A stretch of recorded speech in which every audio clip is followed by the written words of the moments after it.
Greetings, and thank you for listening.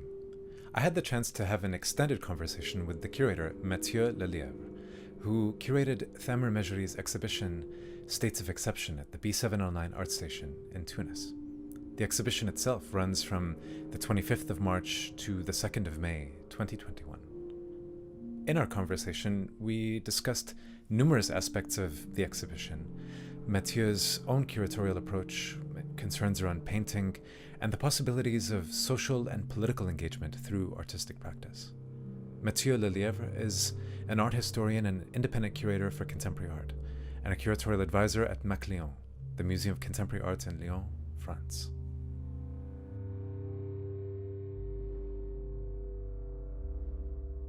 Hello, everybody. Thank you for listening and joining in. I'm joined here with Matthieu Lelièvre, who's the curator of the exhibition currently on at B709 of the artist Thameur Mejri, States of Exception. So thank you, Matthieu, for joining. And Hello. it's a pleasure to have you with us, actually. So perhaps we can just jump directly into the conversation, starting from the exhibition itself. And I wanted to ask you, what was your experience working on the exhibition with Thameur and in the context of Tunis as well, specifically? Actually, it started very spontaneously, and we had something like 2 months and a half to produce the project. It was a last minute invitation, but it was for the best because then we already had a lot of material and thinkings process on the run because as you know, we programmed. I'm curator also at the Musée d'Art Contemporain in Lyon, in France, and we programmed the show with Thameur in 2022. The show was programmed actually for 20, with as a curator Salma Toukan from the Fina Foundation in London. And but because of the COVID crisis, we had to postpone the show, unfortunately, and from 20 to 22. And in between, actually, we had a lot of conversation going on and topics we discussed, and basically also we started to think about his praxis. We started to work with Thameur on this project in Lyon, but in between, he joined the gallery Selma Fariani in Tunis Yes. and London. And Selma invited him to do a show in his gallery. And this is not just a detail because we had a lot of process and it was the right moment. We talked a lot with Thameur since almost 2 years, but it was the first time we really worked together, me as a curator, he as the artist, to really think the space, the objects, the articulation of the ideas, and the relation between the construction, actually, of the topic of the exhibition and the way we are going to try to share it with the public, which was actually for us very interesting because you see Thameur has a lot of ideas, a lot of his iconography is extremely rich, and at the same time it can be perceived sometimes as violent because yes, indeed, he also talks about politics and the body and so on. And it was very interesting first to have this training in the context of Sidi Bou Said and the show at Selma Fariani. And right after, we received the invitation from the Kamel Lazar Foundation to organize this show, which was supposed to open like less than 2 months later in B709. In such a short period of time, especially 2.5 months is quite compact. But you managed to develop a fairly robust framework and a series of works, and there's a sense of cohesion. I think that's very palpable. I think even for somebody like me at a distance to sort of look at it remotely, but it came together quite beautifully. And I wanted to ask actually if you can describe kind of the development of the curatorial framework and approach for the exhibition States of Exception. Actually, the story is a little bit like a photography of something developing. You know, the show you see in B709 is both experimental and at the same time a proposition of an instant proposition of what is in the head of Thameur Mejri right now. Because you know that what we will speak about that later, about what means painting in the context of Tunisia. But Thameur works in Nablus, and his studio is so far in a garage, and the size is not big and so on. And he also, in the context of the Tunisian art market, they love painting and so on. They produce art and they produce paintings which are ready to be hung in the house of the collector or in the art center, which welcomes it. And it's perfectly fit also to travel, you know, from one country to another country, to go on a booth and on the booth of an art fair, for example. But my point is that I have the feeling that Thameur can so much more in terms of room and space and creativity, and also extension of the drawing and the painting, not literally on the canvas, but in the context, the global context. And that's not that in Tunis there are so many opportunities for an artist to get to receive an invitation to create in a white cube with large proportion, and to be challenged in a challenge in terms of content, but also in terms of forms and form of installations and so on.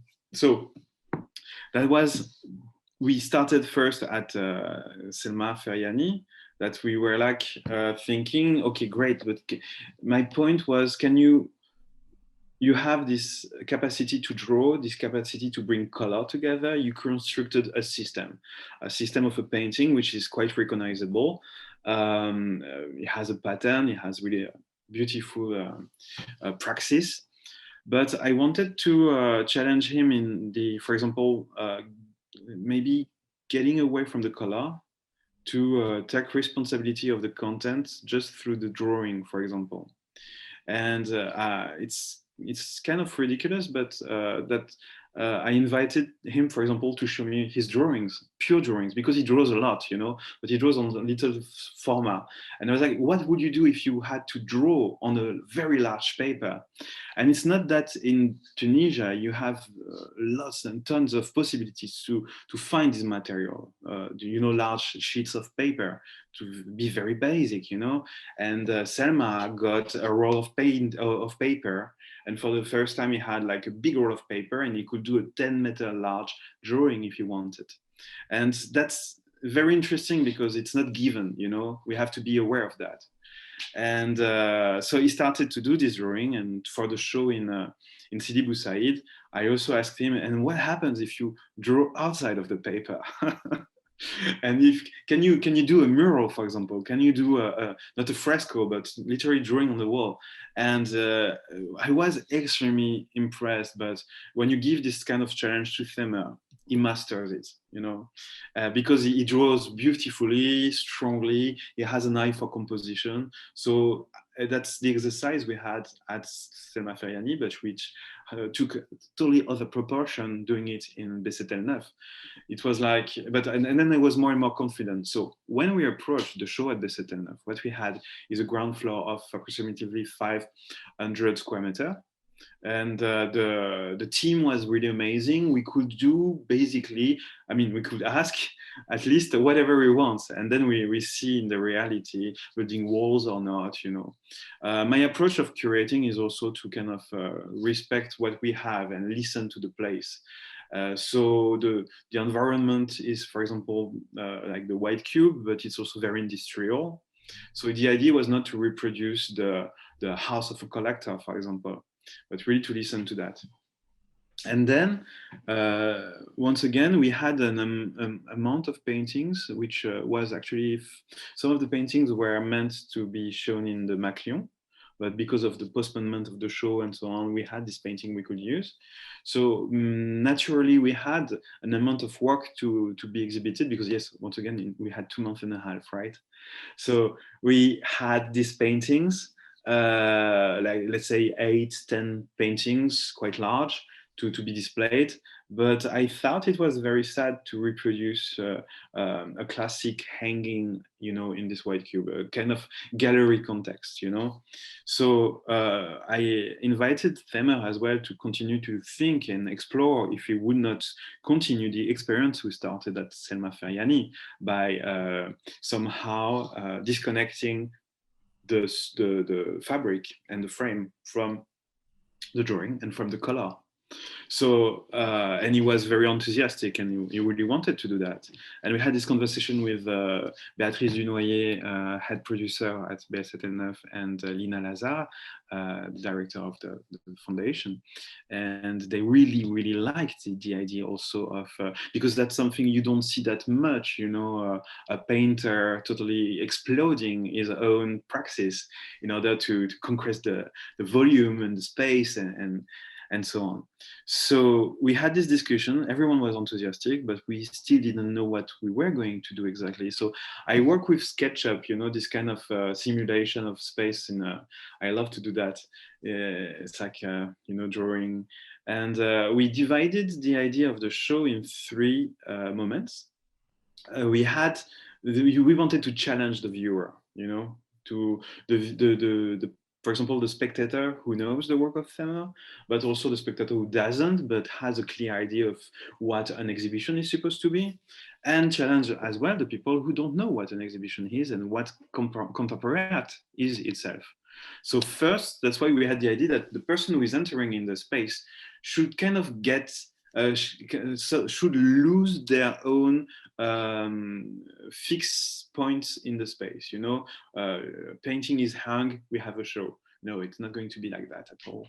And that's why we thought when we were speaking about like large fabrics where you could paint and so on, actually the introduction of the show, Lina Lazare thought about Bizerte and the production of fabric for sail. The sailing boat fabric. And it was fantastic because it totally opens all the possibilities in terms of why should it, for example, why should this be a quadrangular or squarey? You know, it can turn into a triangle or whatever. Why should this being stretched? It can maybe just hang or float, you know, in the and Thameur was really enthusiastic about that idea. And I also invited him to look at the tradition of painting when painting was looking beyond the canvas and the stretcher. For example, the French movement of the 60s, support surface, with a painter like Viala or other, even like BMTP, you know, Toroni, Buren, and so on, who really took painting and created a new dialogue between painting and space, painting and the viewer, and so on, by creating installation, basically. And he was really excited, and he agreed to take the challenge, and that's what we have now. And to continue, just to explain the construction of the show, the practice of the painter himself and the studio, the idea of the studio, you know, there is an entire romantic idea of what the studio is for an artist. Because yes, the art is not just the object you hang, you know, it's also all the life around, the life of the artist himself, the relation of the artist with the public, the relation of the public with the art itself. That what creates the potential of the message of the painting and the artist. And we wanted to give the public another approach about that as well, not just to be a spectator passive to confront, but to cross a space, to cross a room, to having a full body experience of understanding progressively the iconography by experiencing with the body themselves the parcours of the exhibition. And once again, the parcours of the exhibition is literally what is happening in the head of the artist. And that's why we created the sort of idea of, it's not literal transposition, but we recreated the idea of the studio of the artist in the center of the exhibition. And we had material being used for producing the artworks, which was just left like this on the table, but also like sketches and little drawings. We don't know if they are finished, if it's like art at all or just inspirational, because you have prints. You had like also a VHS of concerts of heavy metal music he was listening when he was a teenager. You had like a book, a comic book of Rahan, the prehistoric warrior, and lots of different things. And also, for example, a video just like this, very installative in an old screen found secondhand. And with the movie, Thameur did, because he has produced several movies, and these movies are also part of an entire vocabulary, which also in the end expresses that the art is not just, once again, the image you put on the wall, but the entire like universe.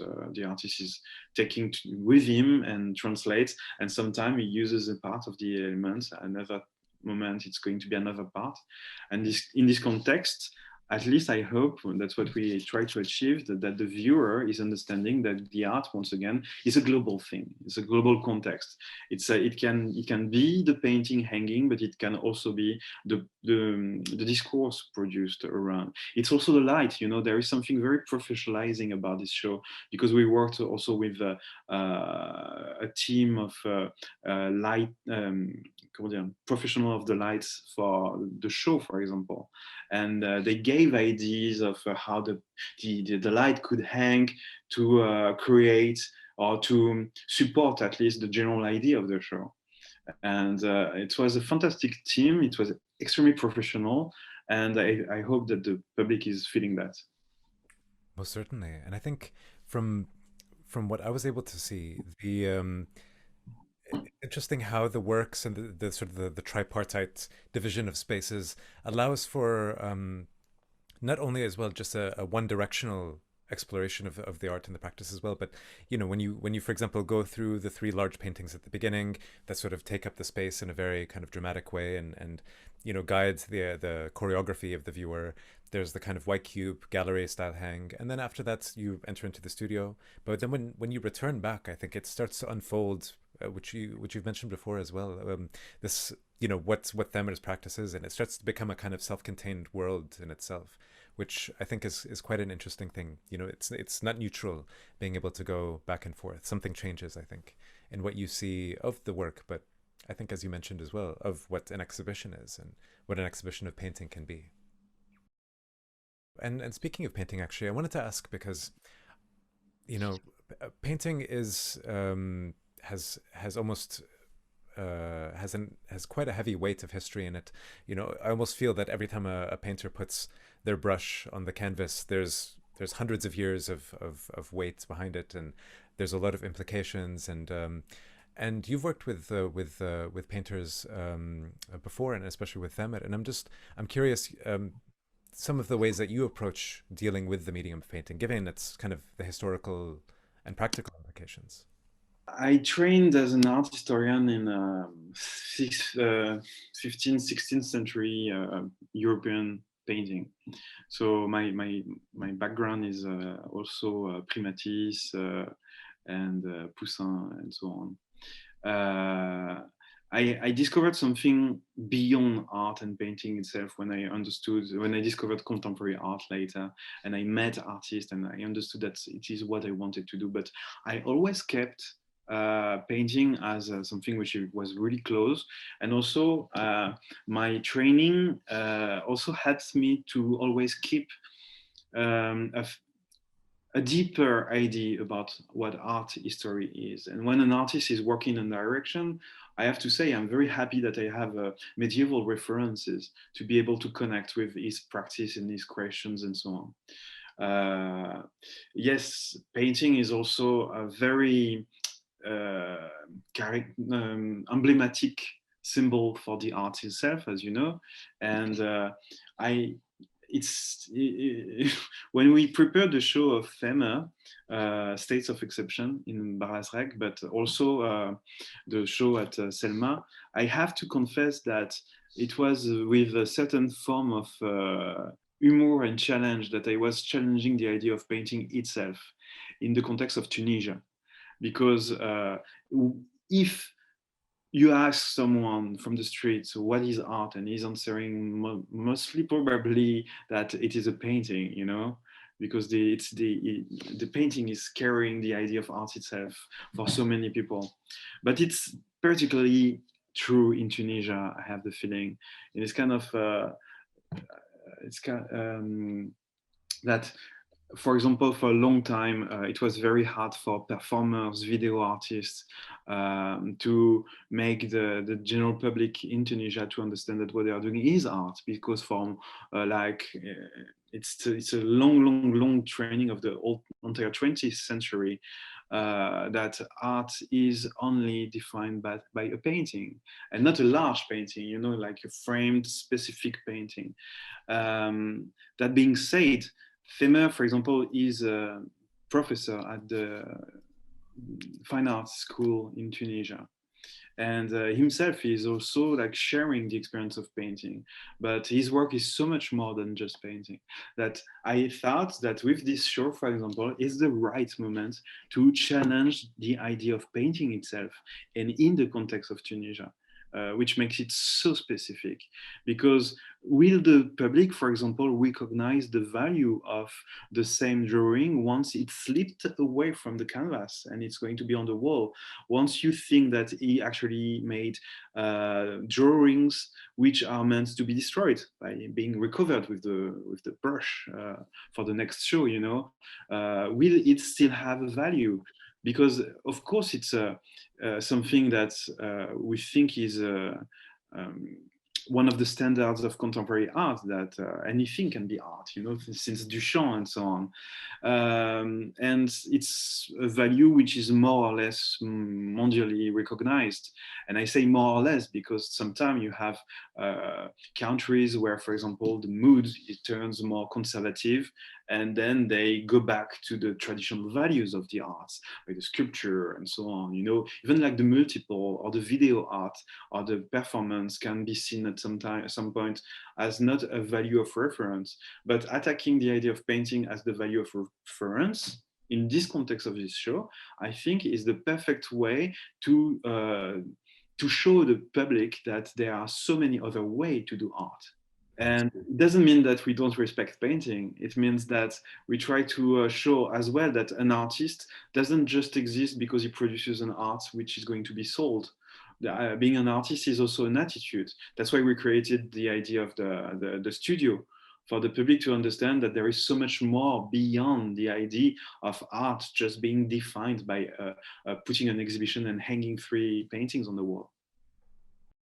It's interesting because, for example, in this kind of continuum between, for example, the painter, the work that they produce, and the audience who sees it, or the viewer, or the collector, or whoever it is, it's almost like this middle section of the painter, of the painting itself, kind of evaporates, and then what you have left is the artist and their world, you know, and the kind of constellation of references and ideas and things that they have, films, music, the technique that they have, the studio, and even, for example, the way that the artist's body is kind of works in a certain, you know, small studio. Like there's this whole performance and world around that. But then also you have the viewer who not confronts a passive object, but confronts the artist in a way, and Mm. which I thought was quite interesting. And even the idea that the gestures and marks made by the artist sort of leave the canvas and go into the you know, into the walls and onto various materials. It's quite fascinating, and I think it also allows you to get a sense of what the risk perhaps of art making is itself. It's not a neat and kind of risk-free and decorative kind of thing, but it's something that involves risk, it involves challenge, it involves exploration, and you know, both the artist and the curator kind of go on this journey together when producing a show like this. That I think is quite interesting. And you know, that's exactly why, for example, a place like Besset El Neuf is important in Tunisia, but anywhere in the world. Artists need places where they can experiment, and where they can challenge their own practice and challenge the position of the public, and share also with the public these questions, which means that in the end, what we did with Thameur at some point was an experiment. It could have failed. Yeah, I don't think it did, but it could have, and it was part of the thing, which was also showing the public the art being made. And if you take a country which doesn't have such spaces, what do we have in the end? In the best case scenario, we have an elite who knows what art is and can buy and dictate somehow with their own tastes what the artist is going to produce. and it creates a closed cycle of artists not questioning their own practice and not connecting with the people, because the dialogue exists only between the collectors and the artists, which doesn't challenge anyone in any ways, you know. And that's why, for example, Bar Lazrag, Besetel Neuf, is magical, because it's in a popular neighborhood of people who don't have this knowledge, this practice of showing international events and shows, you know. And still, the artist was in the process of doing this exhibition extremely free, and the curator as well was free to question and try new things and so on. And from that point of view, it's not just relevant for the neighborhood itself, it's relevant for the entire country, and for example, the MENA zone, and basically for the dialogue between these artists and the world. Certainly, it's definitely even just in the sake of it, or the aspect of it being an experiment. I mean, even in scientific inquiry, for example, when a scientist, for example, produces an exhibition, or not an exhibition, my God, an experiment, for example, and has a hypothesis, there's a there's a high chance that it'll fail. For example, that Yeah. that they won't find what they're looking for. Maybe, for example, at some point in the future, other studies are done that disprove so even with something as fixed and as rigid as science, the practice of science, failure and experimentation is a huge part of it, and risk taking. And so it only makes sense that with art making and with painting specifically, that there's a high chance of that, and the ability to actually experiment in that way is immensely important. One thing that I wanted to ask, actually, speaking of the space, you mentioned B709, B709. One thing that I find quite interesting is this kind of spatial aspect, the kind of choreography that's determined by the works. And I think with painting itself, because painting is largely seen as this kind of, you have an image in two dimensions, and bringing it into the space is something that I'm quite curious about, into the sort of spatial aspects. So I'm curious about kind of the way you approached it, and perhaps with this exhibition and more generally. The idea was that we thought a parkour, we thought of the body of the viewer to cross and to go through several experimentations, you know. Yeah. And as you already described, the parkour, he has to do it twice. And the second time he does it, you know, the perception, the knowledge, the elements are progressively making sense in his head. So the first part was really meant to be to force the viewer to lose his fixed points in the space and to be surprised and to don't understand where he is. Then the second part was the hanging of the paintings as a traditional hanging way it could be in a museum or a gallery. But what is interesting at that level as well is that we had all the paintings like this that we had available for the show, plus new paintings he had painted. And actually, the hanging took something like 6 minutes because we had all the paintings unfolded, and you have no idea how it was comfortable and beautiful to organize this hanging of the works on the walls, because something like, you know, you had several layers of implacable truth popping up. You know, the strength of the drawing, the power of the color, and what we wanted to say was so internalized, you know, and coherent somehow, that we were like, okay, like this one here, no, here, and this one with this one, okay. And then in the end, it was like, you know, the same way. I love this image, but when you play a violin, for example, and you play a note on a chord, let's say a A, and then you have the chord. You don't touch the chord, but the A chord actually vibrates because there is a sympathetical vibration. You know the story, Oh yeah. and so that means that when you play cello and you press a chord, you play A, let's say, all the A's contained in the other chords, even without touching them, will vibrate. You just spoke about science, but that's kind of a miracle. But in the end, when you play a chord instrument and you press the right note at a certain moment, all the notes, the other A, are vibrating in the other chords, even if you don't touch it. That means that in the end, these notes are present, but they wait for the right vibration to all sing together. And that's the same with the painting. That means that once you know, you're like, no, something is wrong, and you move one to another, and then you're like, all the lights are up, you know, everything is like shining, and the colors, you know, you see some halo of, let's say, an orange coming up, because actually just behind there is the other one, you know, and it's like an orchestra, and it vibrates at the right point, at the right moment. And so you saw the show that actually, for example, one of the things which made so much sense in the end after the hanging was that, for example, we created a graduation from the pure color to the white spectra of the pure drawing. And when you are standing in the room and you see this landscape of decomposition, recomposition somehow, we were all very much impressed and very happy. And that's, I think, one of the secrets of the quality of the show. Fantastic. And I love this image of the kind of sympathetic resonance of both chromatically, like with in terms of the colors, but even in the composition. And I think it also adds to the, especially when you're sort of in the space itself, being able to see the kind of the gradation from one, it sort of almost emphasizes the kind of spatial aspects, and allows a kind of internal narrative to emerge, but not one that, you know, is verbal or linguistic, but one that's kind of, that is chromatic, that's compositional, that's medium based, something that's a bit difficult to almost express in words. We can find words for it, certainly, but to kind of have that sense of movement and of something developing visually, I think, and through the medium.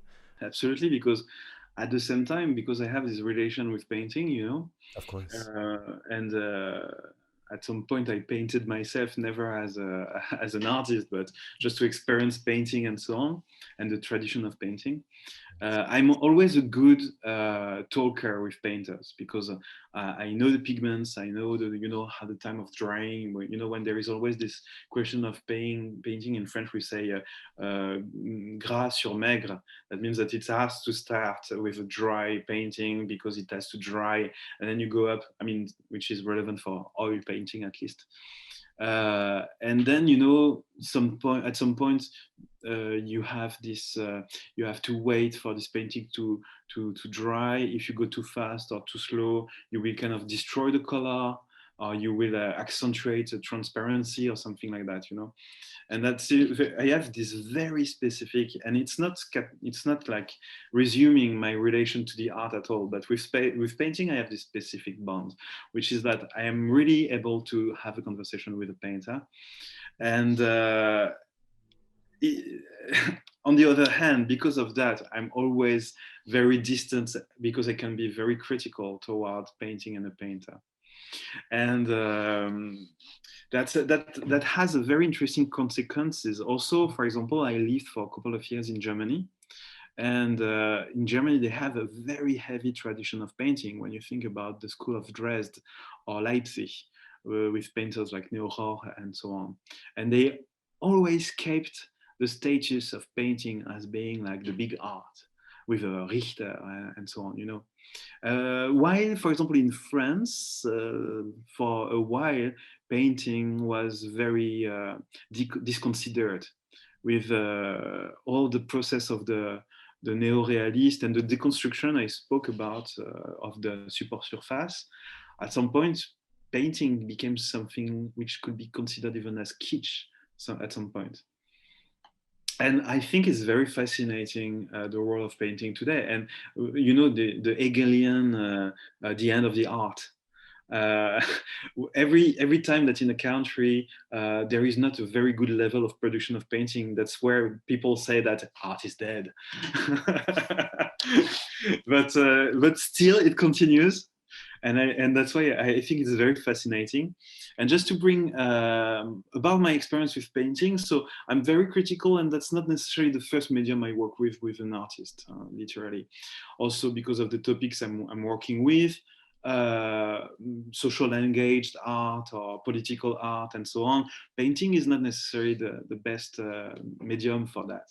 Um, but what is interesting is that when I see a painter who has a political engagement, that's where I think it's something special is happening.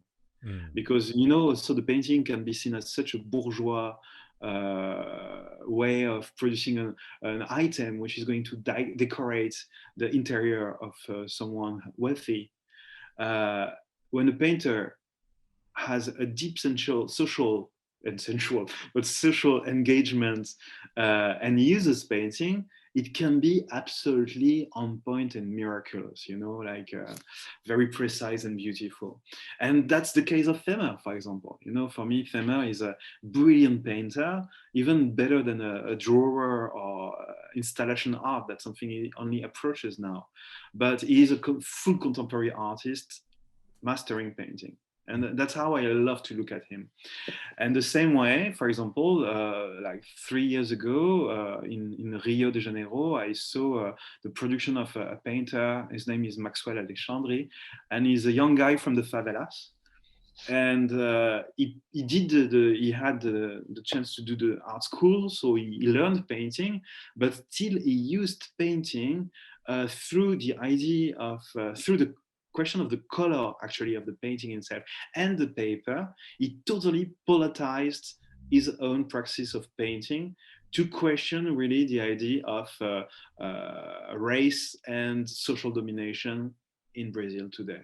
And it became even like the translation of this practice of painting became the political act itself, because he was painting with all these colors and tonality of colors, discussing the idea of social domination on population, black people, and so on, and the favelas and indigenous and so on. And he was painting on a yellow paper, which was named Pardo. And the series it is was the very vast ensemble of hanging papers with like very complex and beautiful composition of the relationship of everyday people with authority. The police, the uniforms of the schools, the color of the people themselves, the color of their hair, because they were dyeing the hair from black to yellowish. And it was really a political act, but it was very much transcribed in this painting himself. And you were not at all discussing, even when you see his art, you don't see necessarily a place for discussion about the medium, no. But the medium is very much constructing the political act itself. And he was hanging, he created an ensemble, which was, he always also bring a certain idea of the practice of the religion, created a church, which is actually a social engagement, and all these like big paintings hanging and connected with a social praxis of the idea of baptism and social interaction of people, and the music itself of a rapper he was taking directly the words and collaborating with. Created something which was so magistral that you can really think, when you see his paintings, you directly think of the palace or the church, and how painting can be also a full political program, exactly the same way when Louis XIV had the mirror salle, the Galerie des Glaces, with all these paintings celebrating his own victories and so on. It was a painting as a political program. And actually, when I see people like Maxwell Alexandre or Thameur, that's exactly where I see the potential of painting as a political program. Certainly, and I think in that sense, painting is never in maybe never is too hyperbolic, but it's rarely neutral. And I think there was an aspect where, even for example, in the, from a couple of hundred years ago, through the where painting became associated with power, with religion in the 20th century, that has this universalism and internationalism associated with it. And in the contemporary, the medium itself, even just like you mentioned, for example, the color of the paper, or the medium in which painting is on, the body of the painter, the social and political context, all of these things make it's never neutral. And I think also as well, the one of the, just even on a technical practical point too, painting is to sort of get to a certain level of being able to kind of express or to engage with these aspects requires a kind of level of technical proficiency, requires a familiarity with the material, under, the eye, the hand, these things. Almost like you mentioned the musical example before, to be able to play, for example, an instrument like the cello or the piano, or there's a great level of there's a learning curve that's built into it, that's technical, that's intellectual. But then at some point you have to start breaking down those frameworks, and in order to kind of find your own voice, and to be able to. So I almost feel a similar thing is there with painting. There needs to be kind of an intense familiarity with the medium, with the act, and then you can circumvent that lack of neutrality to find your own approach. It's quite fascinating. But I think with the kind of social and political aspect of painting that you mentioned before, with Thameur's exhibition specifically, there's a few things that you touched on. For example, like the role of painting, the current scenario but there's also as well the current scenario in Tunis. There's Thameur's own kind of perspective, and even more generally, like with this relationship between art and politics. I was curious on your perspective. Yeah, actually, that's people feel that straight when they see an artwork from Thameur, that there is something political. Some people speak about violence, but indeed there is something harsh happening. There is a program.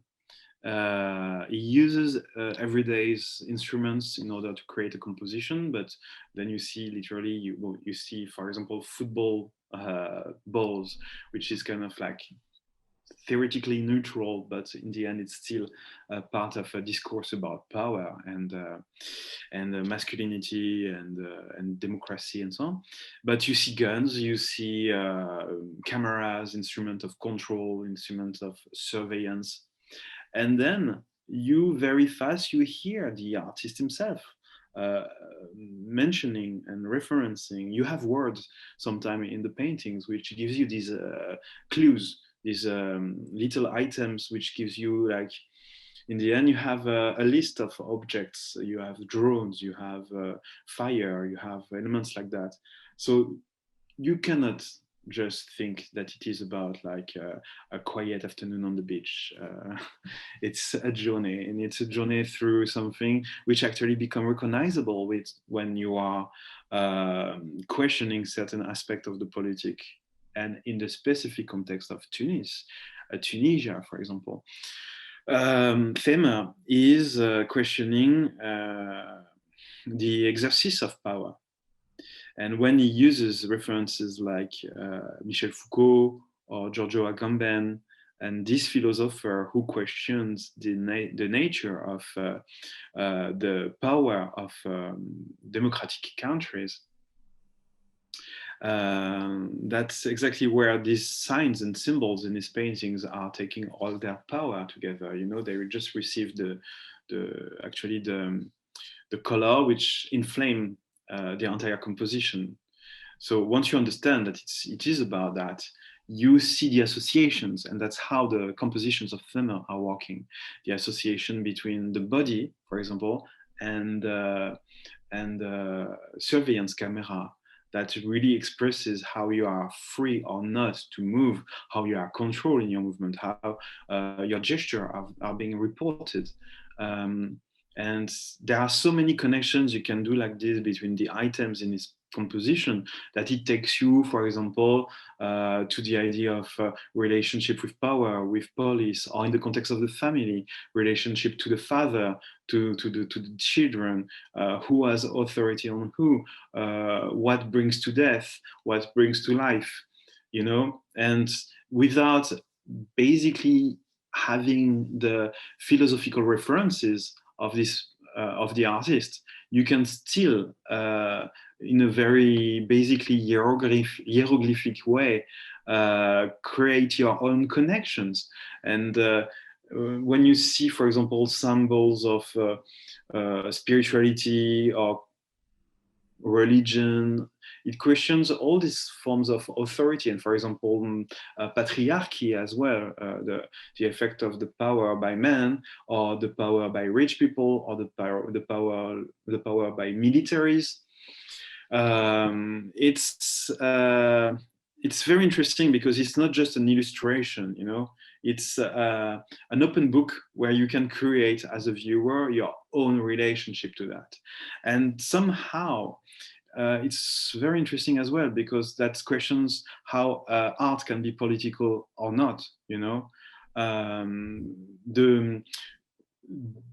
For example, in the context of the ecology, the book, the art, the paintings, the sculpture, they are not going to walk and to block Amazonia to be being destroyed, you know, by the Brazilian government.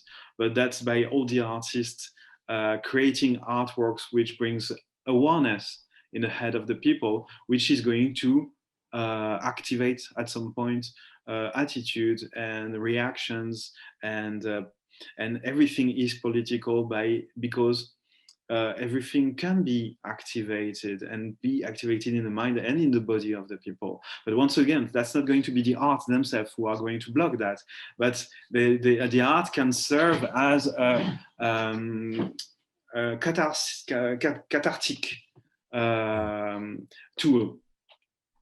And that's exactly where the work of Thameur can never really be seen as decorative, because it's like to engage with the items.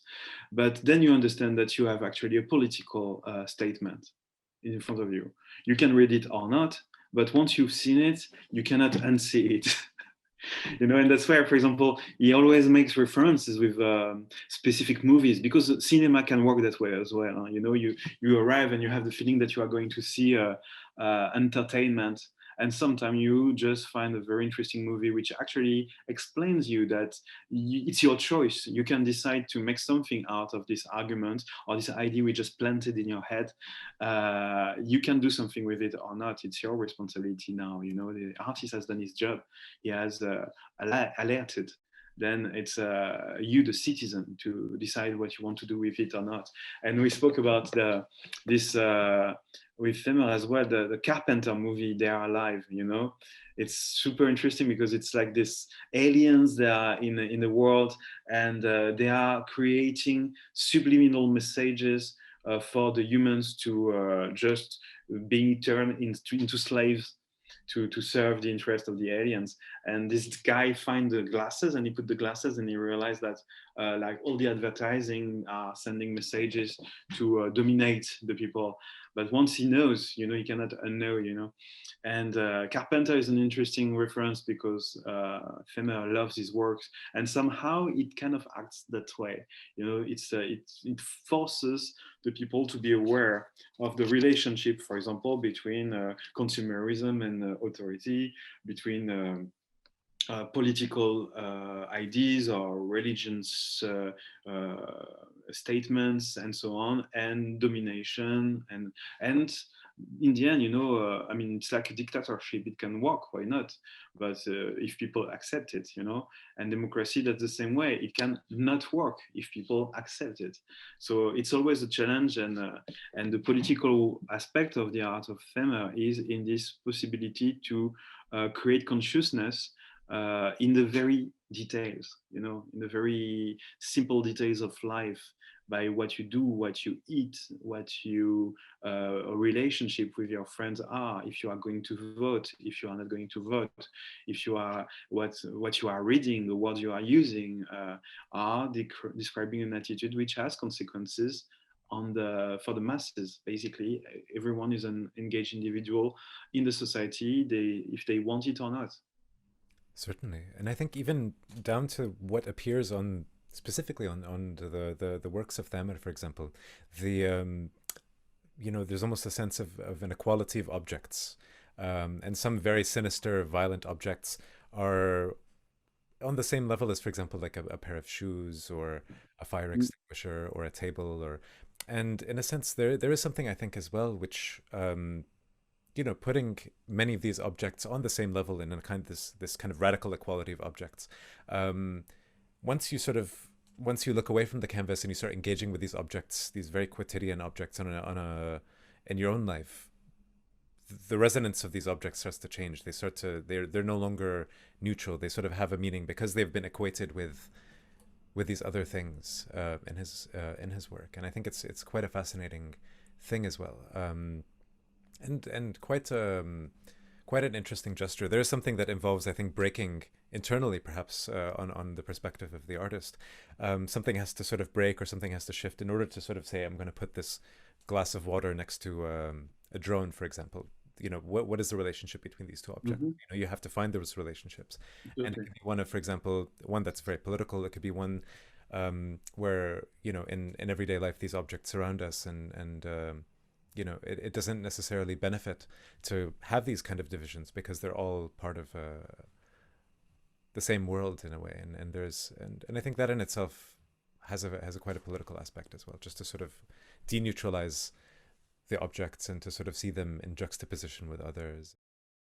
And I think more generally, one thing that I wanted to ask you about was because we've spoken about Thameur's exhibition and how you sort of worked in developing it, but I was curious as well, and also as your own history, or your own history of painting, your own experience with painting.